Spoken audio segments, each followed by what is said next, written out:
General Motors is recruiting local tech talent for its high-tech cars, and our business and tech reporter Scott Budman.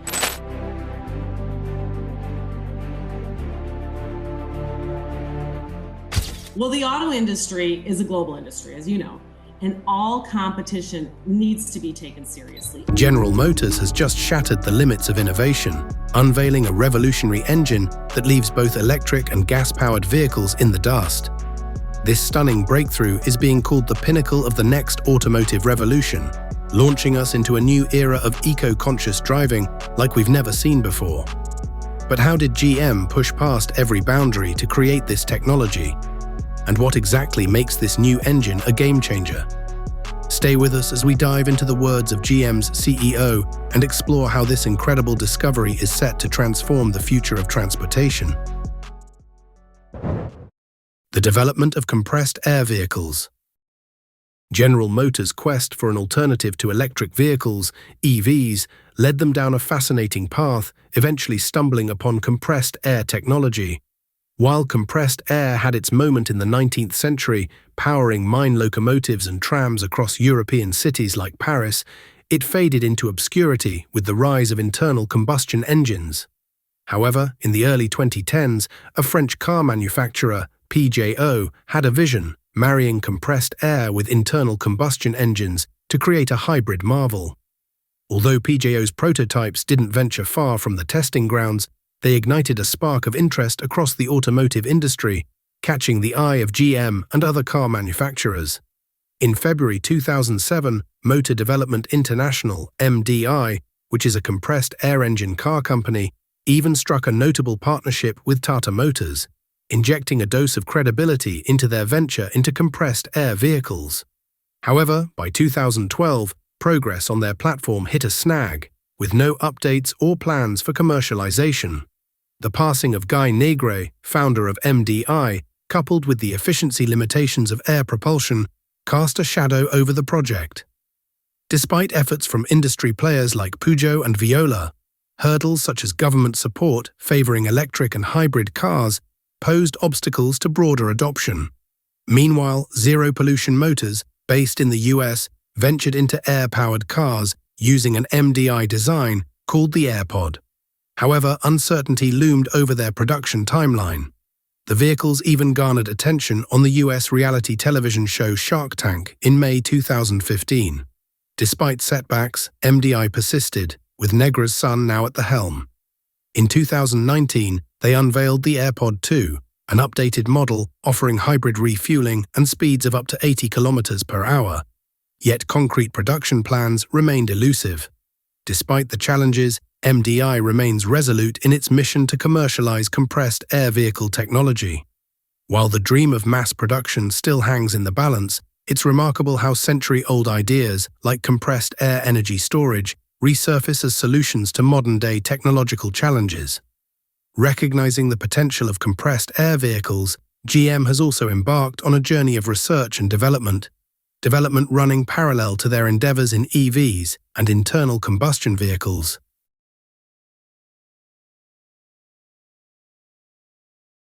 The working principle of compressed air vehicles. How exactly do compressed air vehicles operate? Unlike conventional engines, compressed air vehicles harness specially designed pneumatic engines, also known as compressed air engines. Pistons, similar to those in petrol-powered engines, are connected to springs. Instead of relying on explosions, these engines introduce air into the chamber, increasing pressure to propel the pistons. Upon release, the spring recoils, completing the cycle. But we know that when air is compressed, its volume decreases while retaining the same internal energy, leading to increased pressure and temperature. In traditional systems, this excess heat is simply discarded, resulting in energy loss. Moreover, when the compressed air expands, it cools, becoming less effective in powering air motors efficiently. This loss of thermal energy in conventional storage systems significantly reduces efficiency. One method to enhance efficiency is through adiabatic storage, where heat energy produced during compression is conserved within the system and returned during expansion. Though theoretically, efficiency could approach 100%, in practice, it's around 60 to 70%. Adiabatic storage has seen more exploration in utility power storage than vehicle use due to its integration into structures. Isothermal storage, another approach, tightly controls compression and expansion rates to maintain constant air temperature. Near isothermal storage compresses air close to a thermal mass or via a thermal fluid spray to stabilize temperature. Despite its potential, research has primarily focused on large-scale systems for infrastructure. Phase change materials offer a promising avenue for heat recovery, with substances like paraffin showing excellent results. In a designed air compression system, air is compressed by an onboard electric compressor and then routed through a paraffin-encased heat exchanger. As the paraffin liquefies, it absorbs heat from the compressed air, stabilizing it into thermal equilibrium. When the compressed air is discharged to power the vehicle, it passes through the paraffin heat exchanger again, extracting heat, which is then used to charge batteries via a turbine-driven generator. Now that we understand the working principle of compressed air vehicles, we also need to understand how they are distinctly different from EVs by explaining how electric vehicles also work. History of electric vehicles. In the bustling streets of Philadelphia in 1908, an electric car and a gas-powered counterpart raced through the chaos of horse-drawn buggies, stoplights, and swarms of pedestrians. In a test mirroring real-life urban challenges, the competition aimed to crown the supreme urban vehicle. Despite the gas-powered car's might, the electric car emerged as the victor, winning by a staggering 10-minute margin. But if electric cars reigned supreme over a century ago, why aren't they dominating our roads today? To unravel this mystery, let's journey back to the late 19th and early 20th centuries, when electric vehicles were the epitome of luxury and convenience. In 1881, inventor Gustave Trouvé introduced the world to the electric carriage, zipping through Paris streets at a blistering 9 miles per hour. For elite socialites in Paris and New York, these horseless carriages, powered quiet electric motors, became the ultimate status symbol. By 1900, the streets of the US were teeming with vehicles, with electric carriages comprising a significant portion. Electric vehicles offered unparalleled ease of use. Unlike their internal combustion counterparts, they didn't require cumbersome cranking or suffer from exhaust emissions. The electric Studebaker's effortless victory in the Philadelphia race showcased these advantages vividly. During this era, the electric vehicle company pioneered a groundbreaking business model. Instead of selling cars outright, they rented them, providing nightly charging and servicing, akin to how stables operated.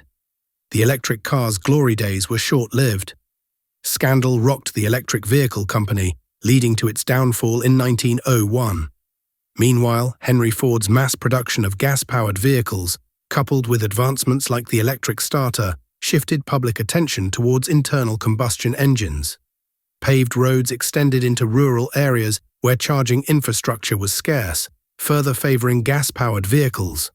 Moreover, the emerging auto industry embraced gendered advertising, portraying electric cars as feminine and easy to drive, while gas-powered vehicles were marketed as rugged and masculine. This societal perception, combined with inadequate infrastructure, cemented the dominance of internal combustion engines. How electric vehicles are returning to the scene. So, in the early 20th century, gas-powered vehicles were the ride of choice for the elite, steering the automobile industry down a gas-guzzling path. Meanwhile, electric cars, equally capable but overshadowed by societal pressures, faced extinction by the 1920s. Fast forward to the 1900s, and the EV1 bursts onto the scene, heralding a new era of electric cars. General Motors, spurred by California's emissions mandate, unveiled the futuristic EV1, winning hearts, including those of celebrities like Tom Hanks and Danny DeVito. But let's not be fooled, GM's move wasn't solely about environmental concern. It was about compliance. California's Air Resources Board laid down mandates requiring car makers to produce emissions-free vehicles, driving GM and others to retrofit models with electric motors. Initially, it seemed like a turning point until the industry began lobbying against the mandate, seeking to dismantle it entirely. Despite consumer demand, GM and its peers shifted focus to gas-guzzling SUVs and Hummers, dismantling their electric vehicle programs in favor of profit. The dawn of the electric car revolution in the 2010s brought hope for change. Companies like Tesla surged, signaling a potential shift towards electric vehicles. Yet progress remains tethered to government policy. GM's stance, initially against emission standards under Trump, shifted with the political tide. The auto industry's lobby, fueled by millions, fought to roll back environmental regulations until Biden's administration intervened. But change is possible as demonstrated by Norway's electrification journey. Through subsidies and robust charging infrastructure, electric vehicle adoption soared, providing a blueprint for others. California's recent ban on gas-powered car sales by February 1935 and GM's commitment to an all-electric future offer glimmers of hope. However, now that GM is already exploring compressed air vehicles, are EVs still the future? What even led to their renewed interest in these vehicles?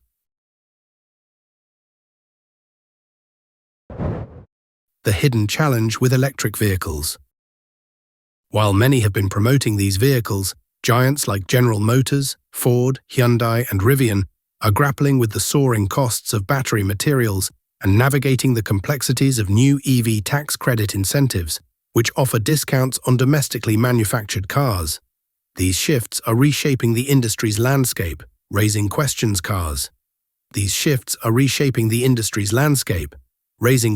about its sustainability and inclusivity. Even other brands like Jeep are feeling the pressure of market dynamics. Initially, they had to pivot towards electric vehicles to stay competitive. However, they've encountered a downward sales trend and damage to their brand image over time.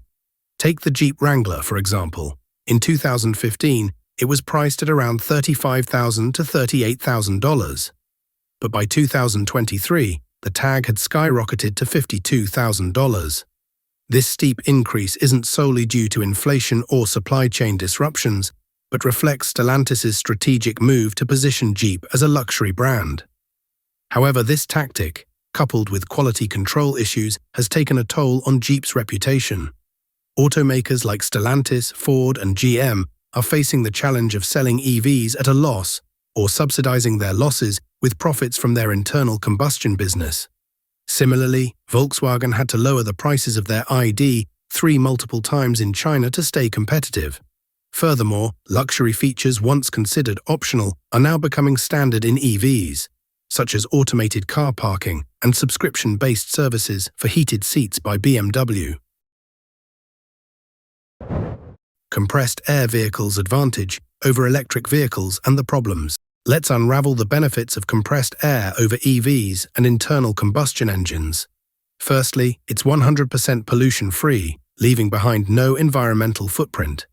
This addresses one of the most significant issues with traditional engines, pollution. Moreover, compressed air engines outshine EVs in terms of cost and resource requirements. They're cheaper to produce, don't rely on rare earth materials like batteries or electric motors, and sidestep the environmental concerns of electricity production, which often relies on fossil fuels. Additionally, the production costs of compressed air engines are considerably lower than their combustion counterparts, thanks to their ability to withstand lower pressures. This translates to a reduced need for heavy-duty materials like steel or metal, paving the way for cost-effective manufacturing.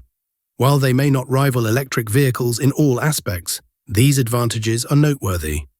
The best part is that these engines are future-proof, leaving no waste behind as they harness pressurized air. However, like any technology, compressed air engines have their drawbacks. One major issue is their lack of power.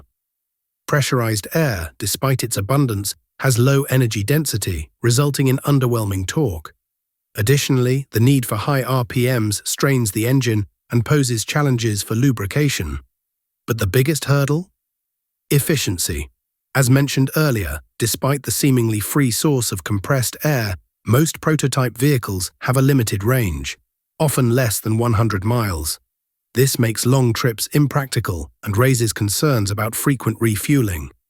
Safety is another concern. Early prototypes used steel air tanks, adding weight and vulnerability to explosions. Despite these challenges, GM is tackling these issues head-on, striving to enhance the technology's efficiency and safety, and their efforts are bearing fruit. They're making significant strides in overcoming these hurdles. How GM is tackling the compressed air vehicle's limitations. The introduction of new high-pressure air tanks has tackled one of the major challenges faced by compressed air power. These tanks compress the air further, leading to higher cylinder pressure. As a result, GM's latest compressed air prototype boasts performance figures comparable to regular gasoline engines. While it may still lack torque, it's powerful enough for everyday commuting. GM has also addressed the issue of the vehicle's range by ingeniously utilizing the vehicle's chassis as a large compressed air reservoir. This innovative approach necessitates the development of vehicles specifically tailored for compressed air engines. It involves reinforcing the chassis or even incorporating composite materials like fiber-reinforced thermoplastics. This not only maintains exceptionally low weight, but also enhances safety, as rupturing the reservoir won't cause explosions. Regarding the timeline for implementation, it's a complex matter. There's a strong possibility of these engines entering mass production in the coming years. General Motors has shown a deep commitment to making this technology a reality. They're continually researching and developing solutions to existing challenges, demonstrating their dedication to creating an exceptional product that could potentially revolutionize the automotive industry. Moreover, GM's advantage lies in the mechanical familiarity and similarity to internal combustion engines, allowing for faster development. However, it's essential to recognize that GM's motivation isn't solely altruistic. They understand the inevitability of the decline of internal combustion engines and are vying to establish dominance in the evolving automotive market. By creating a new segment of vehicles, they aim to outshine competitors and render both internal combustion and electric vehicles obsolete, securing their position as leaders in the automotive industry's future. GM can definitely make something of this, since it's a company that has survived through the highs and lows of the business market. Let's explore its history for more insight. The beginning of General Motors Company. General Motors Company, founded by William C. Durant in 1908, was a pivotal moment in automotive history. It was essentially a merger of several notable automotive companies, including Buick, Oldsmobile, Cadillac, Oakland, later known as Pontiac, Buick, Marquette, Reliance, and Rapid Trucks. In 1912, GM introduced the Cadillac with an electric self-starter, a groundbreaking innovation that revolutionized the automotive industry by phasing out the outdated hand crank. Durant's leadership saw GM's Detroit base grow into a significant force in the automotive world. By 1916, it was reincorporated as General Motors Corporation. Over the years, GM expanded its portfolio, acquiring Chevrolet and Delco products in 1918, followed by Fisher Body Company and Frigidaire in 1919. Alfred P. Sloan Jr., who succeeded Durant in 1920, played a pivotal role in shaping GM's trajectory. Under Sloan's leadership, GM evolved from a scattered collection of businesses into a cohesive entity with 5 major automotive divisions: Cadillac, Buick, Pontiac, Oldsmobile, and Chevrolet. Sloan's management philosophy was decentralized yet coordinated, allowing each division considerable autonomy within a unified corporate framework. This approach, later adopted by many industrial giants, facilitated GM's growth and efficiency. Sloan's tenure also witnessed groundbreaking innovations in car design and consumer finance, propelling GM to the forefront of the industry. By the late 1920s, GM's global footprint expanded with acquisitions like Vauxhall in 1925, Adam Opel in 1929, in 1931. By 1931, GM had become the world's largest automobile manufacturer, controlling a significant portion of the global automotive market. The company's growth paralleled the rise of the American economy, cementing its position as one of the largest industrial entities globally. In the following decades, GM continued its expansion, diversifying into data processing, defense, and aerospace with the purchase of Hughes Aircraft Company in 1986. However, the company faced stiff competition from Japanese automakers in the 1970s and 1980s, prompting the establishment of the Saturn division in 1984 to produce small cars competitively. Despite setbacks in the early 1990s, including plant closures and layoffs, GM rebounded, divesting non-core businesses and refocusing on its automotive division. By the turn of the 21st century, GM had acquired stakes in various auto companies globally. However, the changing market dynamics led to difficult decisions, such as suspending the Oldsmobile brand in February 2004, evolving consumer preferences and market conditions.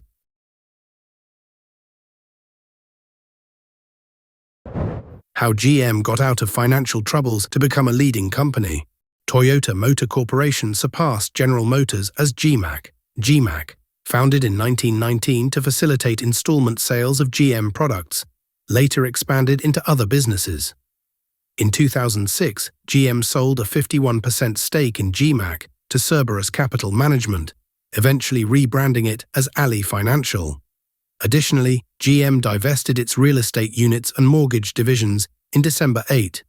During the financial crisis, President George W. Bush announced a bailout plan to assist the big three automakers, Chrysler LLC, GM, and Ford, to avoid collapse. The bailout provided $13.4 billion in government loans from the Troubled Asset Relief Program, TARP, aimed at stabilizing the post-crisis financial industry.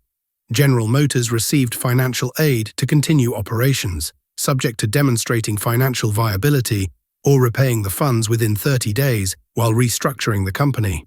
As financial challenges persisted, GM reported a staggering $173 billion debt, leading to its Chapter 11 bankruptcy filing in June 9. Emerging from bankruptcy the following month, GM underwent significant restructuring, including the suspension of the Pontiac and Saturn brands and the sale of Saab, leaving it with 4 vehicle divisions: Buick, Cadillac, Chevrolet, and GMC. In June 2010, GM established General Motors Ventures, a subsidiary focused on identifying and developing new technologies in the automotive and transportation sectors.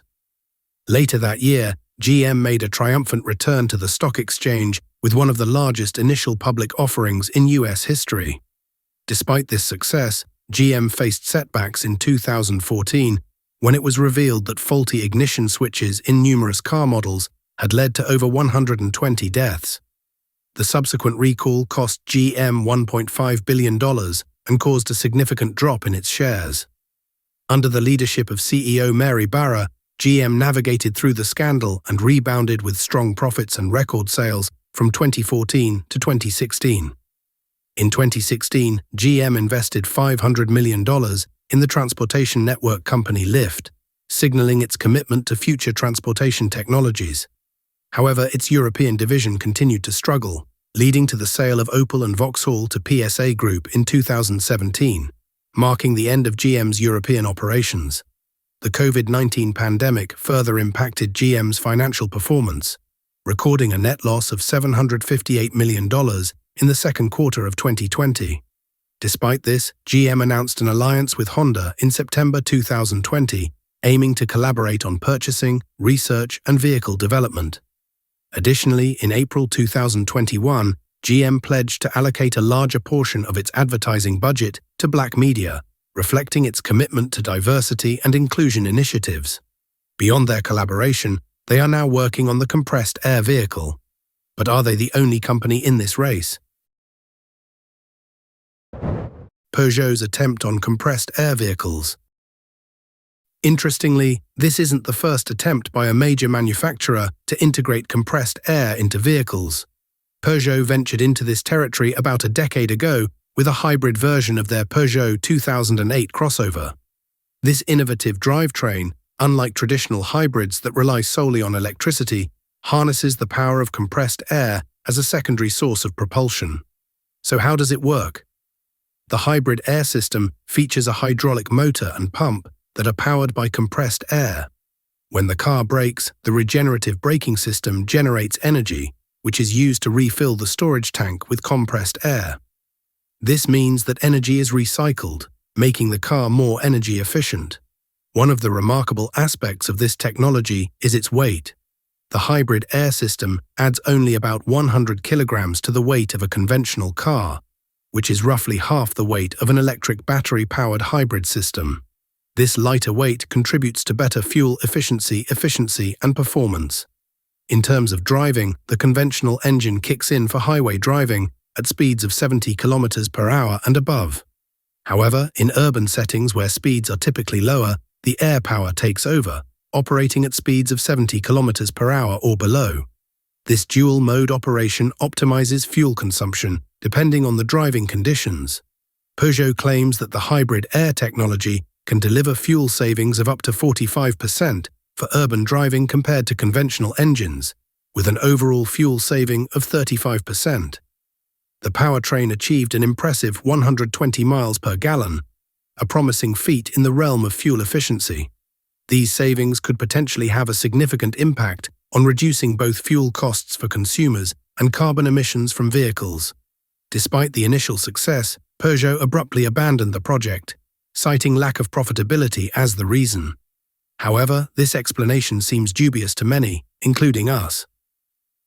Speculation arises regarding the involvement of large oil companies. It's not unprecedented for such companies to hinder alternative energy developments that threaten their profits.